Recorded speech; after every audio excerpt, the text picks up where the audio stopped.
अऊज़ुबिल्लाहिमिनश्शैतानिर्रजीम बिस्मिल्लाहिर्रहमानिर्रहीम रब्बी इश्रह ली सदरी वयस्सिर ली अमरी वहलुल उक़दतम मिन लिसानी यफ़क़हू क़ौली। आज का जो हमारा टॉपिक है वो uses of radio active isotopes में से तीसरा पॉइंट है carbon dating. Radio active isotopes के इस्तेमालात में से हमारा तीसरा पॉइंट बनता है कार्बन डेटिंग। इसमें हमने कुछ चीज़ें देखनी है जो कि ये है कि कार्बन डेटिंग जैसे हमने पहले काफ़ी आइसोटोप्स पढ़ी हैं जो ट्रेसर्स के तौर पर इस्तेमाल होते हैं, मेडिकल फील्ड में इस्तेमाल होते हैं। इसी तरह आज हम देखेंगे कि कार्बन डेटिंग में कौन सा आइसोटोप जो है वो इस्तेमाल होता है और उसका जो है वो प्रोसेस क्या होता है और लास्ट पे जो है वो उसका जो यूज़ है वो यूज़ क्या होता है।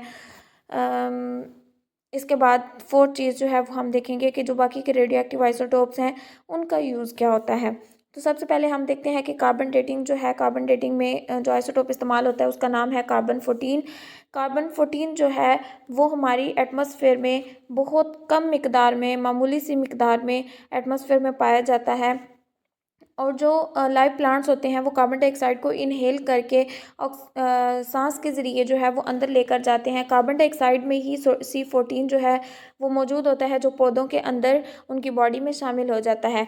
इसी तरह जब कार्बन 14 पौधे की बॉडी के अंदर जाता है तो ड्यूरिंग फोटोसिंथेसिस जो फोटोसिंथेसिस का अमल होता है उसके दौरान ही जो कार्बन 14 है वो कन्वर्ट हो जाता है नाइट्रोजन में, जो कि एक एनर्जी की सूरत में उस पौधे की जो है वो खुराक के तौर पर इस्तेमाल होता है। अब पौधे जब खुराक के तौर पर उस कार्बन डाइऑक्साइड को C14 को इस्तेमाल कर रहे हैं तो वो भी बहुत स्लाइटली सा जो है वो रेडियो एक्टिव, उनकी बॉडी जो है उसके अंदर भी वो भी बहुत स्लाइटली सा रेडियो एक्टिव एलिमेंट के तौर पर जो है वो बन जाती है।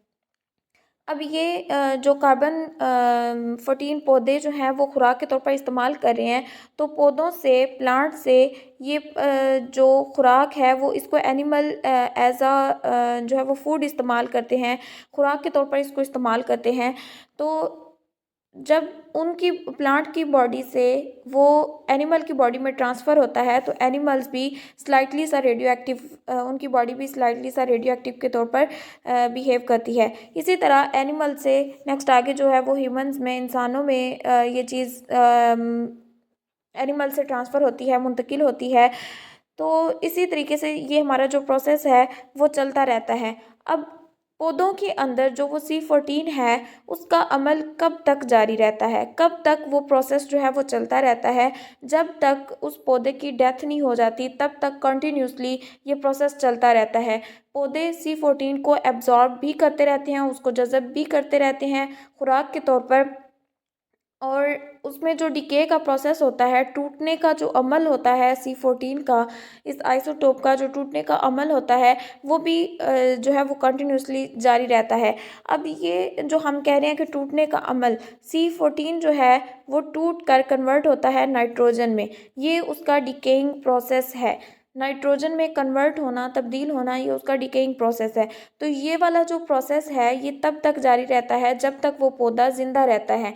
एब्जॉर्प्शन वो करता रहता है, जज़ब करता रहता है और वो नाइट्रोजन के अंदर कन्वर्ट होता रहता है, डिके होता रहता है।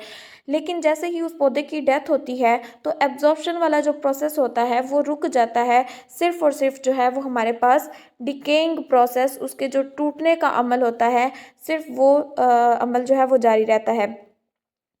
अब इसकी अगर हम देखें कि वो कब तक कितनी मिकदार में पहले हुआ था और बाद में कितनी मिकदार में डिके होता है, तो जो कार्बन 14 की हाफ़ लाइफ होती है वो 5730 ईयर्स उसकी हाफ़ लाइफ होती है। मतलब ये कि अगर हम एक पौधे के अंदर जो कार्बन 14 है वो 100 केजी पाया जाता है तो हाफ़ लाइफ गुजरने के बाद वो 50 केजी रह जाएगा। मतलब ये कि 5730 ईयर्स गुजरने के बाद उसकी अमाउंट जो है वो 50 केजी रह जाएगी। अब जैसे ही वो 50 केजी रहेगी तो पौधे के अंदर अगर बिलफ़र्ज़ वहाँ पे उसकी डेथ जो है, पौधे की डेथ हो जाती है तो उस 50 केजी वाला जो प्रोसेस होगा, जो उसने 30 ईयर्स में 50 केजी तक का जो प्रोसेस किया था, डिके हुआ था, देन वो कम होकर हो सकता है मे बी वो 25 केजी तक रह जाए। तो 25 केजी तक अगर वो पौधा जो है वो जब ज़िंदा था तब वो इतने ही सालों में 50 केजी तक डिके हो रहा था, लेकिन डेथ होने के बाद उसका प्रोसेस जो है वो स्लो हो गया है और स्लो होने की वजह से वो सिर्फ 25 केजी जो है वो डिके कर पाया है। अब इसका यूज़ क्या होता है कि हम उस पौधे के अंदर मौजूद जो कार्बन-14 होता है उसकी अमाउंट का अंदाज़ा लगाकर हम उस पौधे की जो एज है उसको मेज़र कर सकते हैं।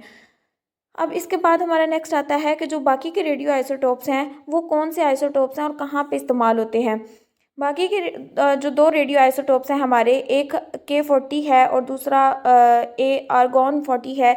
पोटाशियम 40 और आर्गॉन 40 जो हैं ये हमारे पास 2 ऐसे आइसोटोप्स हैं जो चट्टानों के अंदर जो डिकेइंग के प्रोसेस के लिए, टूटने के अमल के लिए इस्तेमाल किए जाते हैं।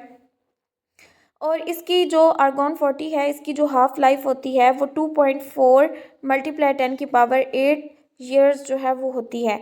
अब जो वो रॉक्स होती हैं, जो चट्टानें होती हैं, उनकी एज भी हम इन दोनों की एज को मेजर करके, इन दोनों की एज को कंपेयर करके हम उन रॉक्स की जो एज है उसको भी मेजर कर सकते हैं। इसके